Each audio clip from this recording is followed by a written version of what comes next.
തിരുവനന്തപുരം വർക്കലയിൽ അമ്മയും മകളും റിക്കവറി വാഹനമിടിച്ച് മരിച്ച സംഭവത്തിൽ വാഹന ഡ്രൈവർ ഒളിവിൽ.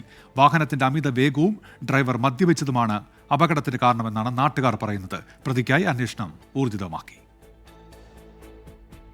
ഇന്നലെ രാത്രി 10:30 ഉത്സവം കണ്ടു മടങ്ങിയ ആൾക്കൂട്ടത്തിനിടയിലേക്കാണ് റിക്കവറി വാഹനം ഇടിച്ചു കയറിയത്. പേരാറ്റിൽ സ്വദേശികളായ രോഹിണി, മകൾ അഖില എന്നിവരാണ് മരിച്ചത്. എൻ്റെ ബാക്കിലൊരു പാരം വന്ന് ഇങ്ങനെ വീഴുന്ന പോലെ ആയപ്പോൾ ഞാൻ അങ്ങ് കമിഴ്ന്ന് വീണുപോയി. മരിച്ചു എന്ന് പറഞ്ഞില്ലേ, ആ കൊച്ചെൻ്റെ അടുത്തിരിക്കുകയായിരുന്നു. അതിൻ്റെ ഒരു ഞരക്കം പോലും കേൾക്കാനില്ലായിരുന്നു.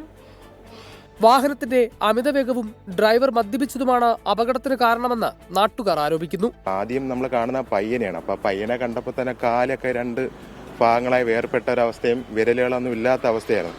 ആദ്യം തന്നെ പയ്യനോടൊന്ന് സംസാരിക്കാൻ നോക്കിയിട്ട് നമ്മൾ 108 ബന്ധപ്പെട്ടപ്പോഴും ഇവിടെ ആളുണ്ടെന്ന് അറിയുന്നില്ല. 108 ബന്ധപ്പെട്ടപ്പോഴത്തേക്കാണ് ഇവിടെ ആളുണ്ടെന്ന് അറിയുന്നത്. ആദ്യം ഈ ഭാഗത്തായിട്ട് ഒരു പെൺകൊച്ചിനെ കാണുകയാണ് ചെയ്തത്. സംഭവത്തിൽ കല്ലമ്പലം പോലീസ് കേസെടുത്ത് അന്വേഷണം ആരംഭിച്ചു. അപകടത്തിന് ശേഷം ഓടി രക്ഷപ്പെട്ട ഡ്രൈവർ ടോണി ഒളിവിൽ തുടരുകയാണ്. 24 തിരുവനന്തപുരം.